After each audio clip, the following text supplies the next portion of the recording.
This is Artie Lang. Best of luck. Best of luck with your show, Dave. This is Artie Lang saying best of luck. All right.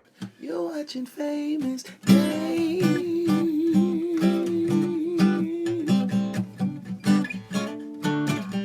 on YouTube.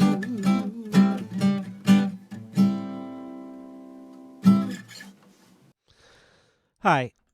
A lot of people have questions today about the behavior of the VIX. This was a very unique situation in the market, and I want to explain why, although the VIX was down 7, it was down 8 at one point, it's now down almost 7. Why would the VIX down that much? VIX ETPs are almost unchanged.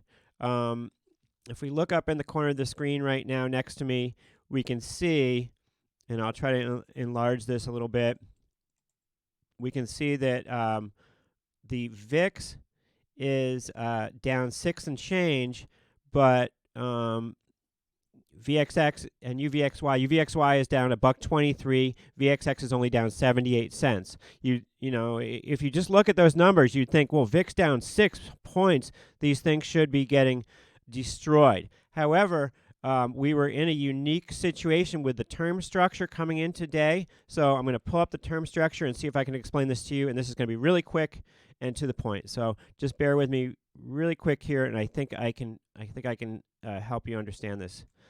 Okay, so here's the term structure, and I have to resize it so it fits right. And I'm going to get out my little pen here real quick. So, all right.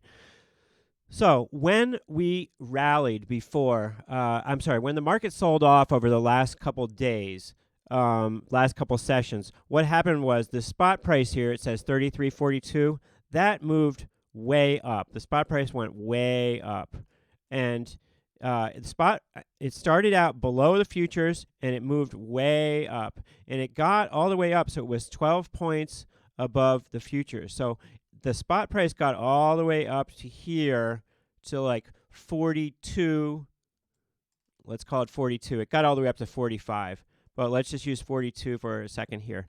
It got all the way up to here. So for us to get back to normal, the spot price has to go all the way back through the futures, so it's below the futures price. So on the way up, several days, we had one day where the spot price was like equal to the futures. Then we had another day when it was like 3 points higher. We had another day when it was like 6 points higher.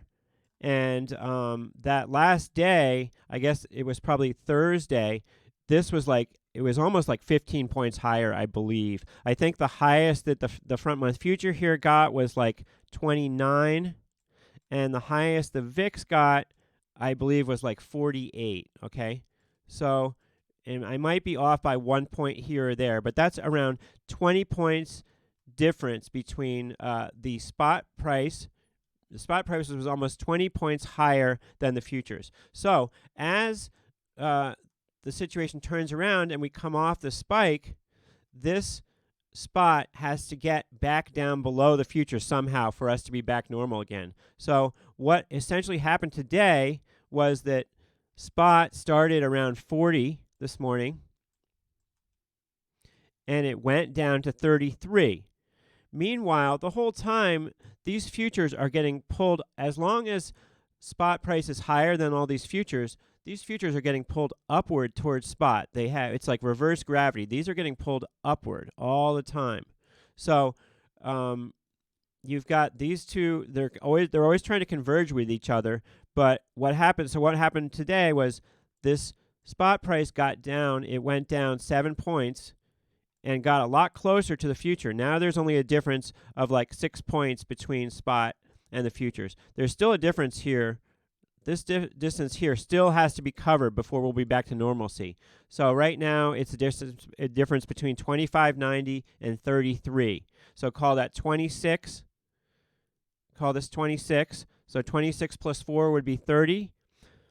Plus 342 would be 742. So we still have a distance of 7.42 between the futures and spot for us to become uninverted and just have any sort of normalcy back in the term structure.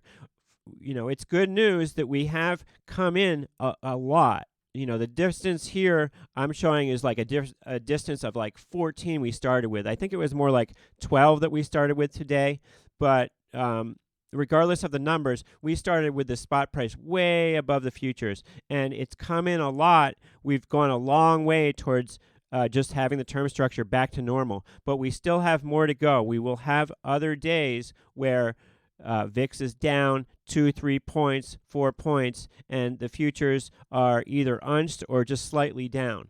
And this is just what happens when we get everything stretched out as much as it is here. And this is totally normal. It doesn't mean that somebody doesn't believe the rally, and it's quite possible that, I don't know if we're going to rally or we're going to sell off. This whole thing I'm talking about here is not predictive. It doesn't predict anything. It just tells where we are in the term structure. So by showing you this, I'm not predicting that the market's going to do this, or that, or the other thing. All I'm showing you is that to get back to a normal term structure, which a normal term structure is where we're in like 85% of the time, we have to travel with the spot price of the VIX has to converge with the futures and get below the futures. So we've come a long way to doing that. We were 12 points above the futures coming into today. Now we're only 7 points above the futures. But until that happens and we can get our spot price back below the futures, this is going to not operate. It's not going to make a whole lot of sense to people that don't understand this dynamic going on here.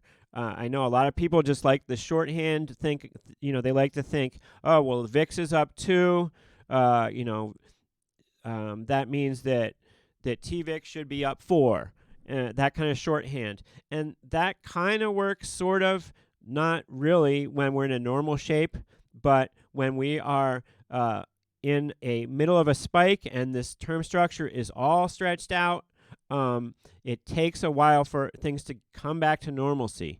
This is next time that we get in a big situation like this is a rare occasion, but this happens to some extent every time we spike. It's just not as extreme as this. So next time this happens, you'll know what is happening with it.